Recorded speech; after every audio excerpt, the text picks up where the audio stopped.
he's kid lives in the gym. He's kind of like Tyler here. He's like Shea Alexander. Those guys, he's just like them. The guys, the energy, he finishes first on every run. He's built his own. I mean, and, the last one, it's kind of tough when we knew we were going to run something like that. And then when I call a timeout, and you're the guy shooting the ball, and then I ice you. I ice you, and you're my guy. And he still makes it. But I didn't feel comfortable.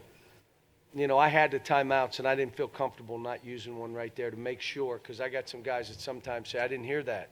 So I did it 7 times. Did everybody hear it? So.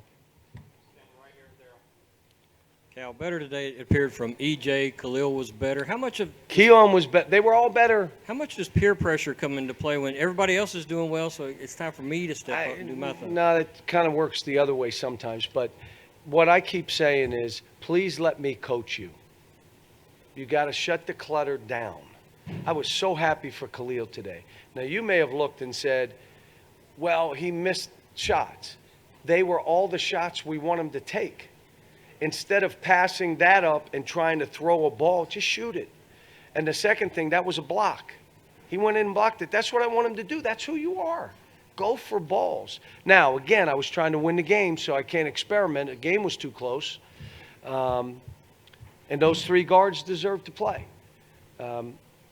Tyrese is still learning. He still makes high school plays. Drives baseline, throws a bounce pass to Nick. To Nick? 7 foot, head on the square, you throw a bounce pass so the other guards can go in there and grab it? Well, he was open. Oh, my gosh, stop, sit, you're all right. I wasn't happy with Ashton. See, I think Ashton's the best point guard in the country. I think we have 3 point guards, by the way. But I think and the reason is, he is a tough defender, pick and roll defense, he'll rebound, he can get in the lane. He has a good twitch, which means if someone's open late, he'll find you. He's shooting the ball better. But I didn't think he brought it to the level. Now, I made him this morning. Normally we don't shoot around. I made him shoot around this morning because there was a gut feeling like if he ain't ready, I see Evansville all over. He didn't play that game. We're not. So I'm on him, and he's 15, 9, and 9. He's almost a triple-double. And I said, that's how much I think of you. You're a triple-double, and I'm saying you're better. You're still undisciplined, both offensively and defensively. You make 4 or 5 plays a half that hurt our team, and only because of discipline. But, he's getting better. Believe me, Nick, a double-double. We didn't go to him. They scored 44 in the post. We scored 20, but many of them were offensive rebounds. They just crashed and got it. And the second thing was when they drove, for some reason I had 3 guys go at the ball. The guy guarding him and 2 others were leaving. I'm like, why are you all going that way? And they were dropping it off to a guy under the basket. So it wasn't really they posted it up and scored. It was on that or it was on an offensive rebound. Cal, their coach was saying that they made you all take threes and you all made them, and that was the difference. How did you caution your guys against not trying to force it up, particularly a guy like Nate who made a couple early? Well, that's about – I mean, everybody's game plan is going to be try to make us take threes. But, you have Emmanuel, you have Nate, you have Tyrese, and even Ashton. So, I mean, we can make them, but we're one of those teams that we get to the foul line, we get you in foul trouble, we'll take threes, but it's not how we play. My problem with that, historically, the NCAA tournament is a one-and-done tournament. And if you're taking 33s a game, there's going to be a game where you don't make them in those 6, and your chances to win it are done. That's just me. I may be wrong. There may be teams that have taken that many and won. I'm not comfortable that way. And it's the same thing, stretching out the defense too much. At the end of the day, can you give them one tough shot and rebound? And then you create good shots for yourself. And if they're threes, we took 15. We didn't take 25. We took 15. Our job was to keep them in transition from getting threes. And when they got them, they made them. That was the whole thing for us. But I told Nate after the game, no one, I said, do we play you again? He says, no. I said, thank goodness. I said, there's no one that wants to play Alabama right now. They're taking 30-some threes. They're making shots from 4 different positions. They're driving the ball. And, you know, when you have Herbert Jones doing what he does, I told him after the game, the way you play and your energy and your effort, that is a skill.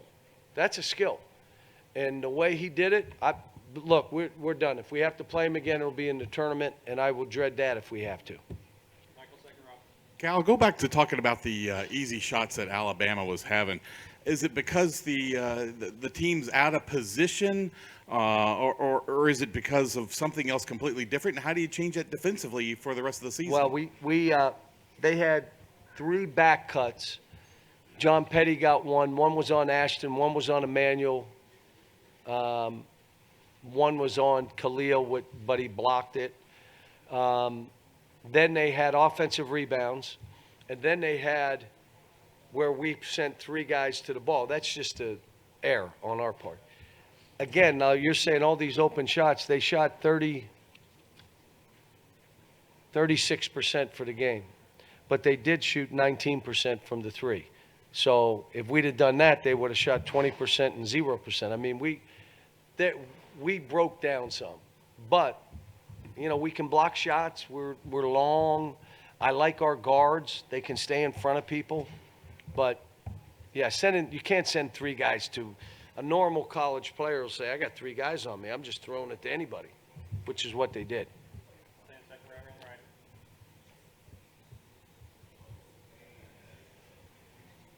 Coach, you did seem to do a good defensive job on Kyra, who can really get to the rim quickly.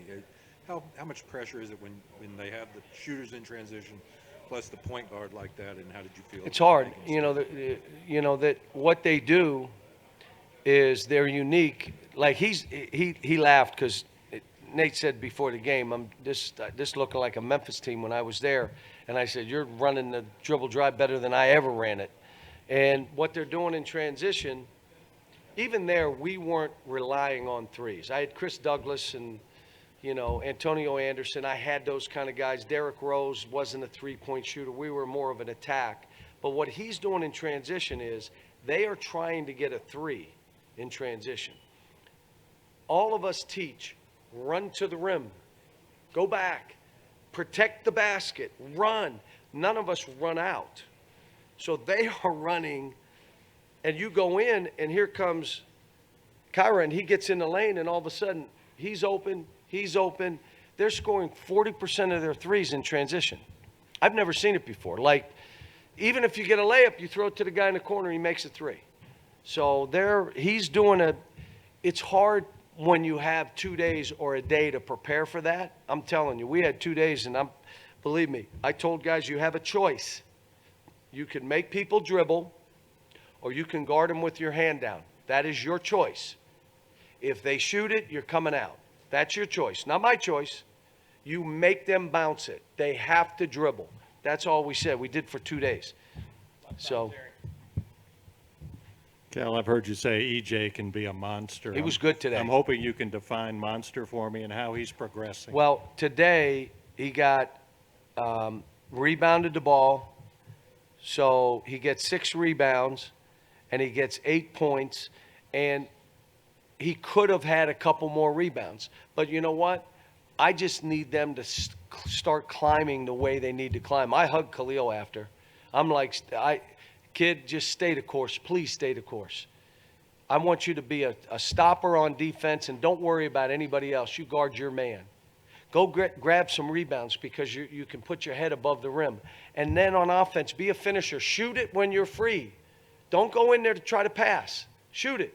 And if you can't get a shot off, you know it when you catch it. I don't have a shot. Pass it and cut, and we'll get you another shot. Keon, I thought he did some good stuff. He made that shot in the corner to start the game. And look, what we do here, I look at this, the only way my team can get better is if each individual is improving. It's not like I'm trying to coach a better scheme or we run better stuff than everybody. No. Are individual players improving? If they are, my team will improve. So I'm looking at the three guys that I feel are better than they're playing, and I'm saying if they get it right, and now we have a full complement, I thought Nate was okay today. You know, he was okay. He wasn't great, but it was a good win for us, guys. John, when you guys got up 15, it seemed like you build that lead by making easy plays and finding the open guy. But after that, it seemed like they tried to maybe raise the level of difficulty. Did you see that at all? I don't know. I watched the tape. I thought we did. We came out at half and had 3 opportunities. We were 0 for 3 right out of the gate. And we started with the ball. We end the half on a simple exchange, and we give up a 3 after a missed free throw. Could have been up 14 at half. Could have been up more. But, again, when you're playing this kind of team and you're holding those threes down, you think, okay, we got an advantage. If they're making threes, that's when they score 90. They score 90. So some of the stuff we gave up, we did it on purpose. If we give up something, give up a tough 2. Give up a layup. Let's not leave somebody that's wide open. We're not doing that. Cal, about a minute and a half to go. I think you're up 3, and Nick comes up with the offensive board. On the other end of the floor, he gets the contest and the defensive board. Can you talk about that sequence a little bit, and is that part of his continued growth? Yeah, and how about we went pick and roll with him and threw him the ball and let him shoot jumpers? I don't know if you saw, I don't know how much time was on the clock. I ran an out-of-bounds play for him to shoot a jumper in that far corner away from us. He was wide open. He missed it, but I'm feeling comfortable he can do that. But his rebounding, his ability to make a difference in the game, again, he's another one that has built his own confidence. He's finally getting in good shape. He's not in great shape because he tires out, but he's in good shape compared to where he could go 2 minutes and then they was done. Couldn't catch a ball, couldn't get a rebound, couldn't fight. He's now in the kind of shape that he can sustain it. And that's where, again, I would say EJ and even Khalil and Keon, get in the greatest shape of your life. I mean, do all the running. Don't worry about anything else. Get in shape and then let the stuff happen for you. Not worry because, again, if you remember the year we had Shea Alexander, first 10 games, I didn't even start him. He didn't start. I came in and said to him, you probably need to be starting. He said, I'm good, coach. You do what you want. I trust you. I trust you. And then after that, you said, this kid got to start. He's the best player on the court. But he worked his way into that. He was that guy in practice. He worked. He did. That's all you're trying to tell these guys. It's not high school where just get me more shots. It isn't. Stuff that worked then, you ready? Probably not working now. So now you want to build your confidence. Brad Stevens said this, and I sent it to all the kids, and I told Brad I sent what you said. He said, look, if you want to build your confidence, you do what's really hard for you. Focus on what's really hard for you and do it over and over and over and over. That's how you build your confidence.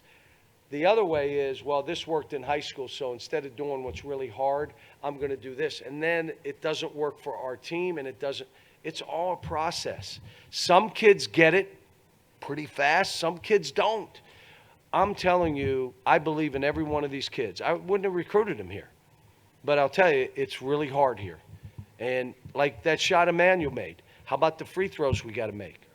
How about every game we play is someone's Super Bowl? How about we walk in this building and if we don't win by 20, they're calling Doc and saying, hey, we need another basketball coach. The game's got by this guy. He's not winning by 20 anymore. I mean, that's what this is. 4 million coaches in the state. 4 million. Is there more than 4 million people in the state? Okay, so there's a little over 4 million coaches in the state. But this is what this is. But I told each of them, you know what? You decided to come here and you knew this would be this way. So deal with it. I can't do it for you. I can't play for you. I can't build your confidence. I can give you opportunities, but here's my big thing. You have choices to make. If you choose to play like you did in high school, you're not going to play much. If you choose to play the way the team needs you, you stay on the court. But it's your choice. You break it off, and I'm going to do this, and I just decided that's a choice you make. And so, like I said, we had 2 good days of practice. They get 2 days off now. They got today off, and they got tomorrow off. So they get 2 days. And then we'll come back and go after this.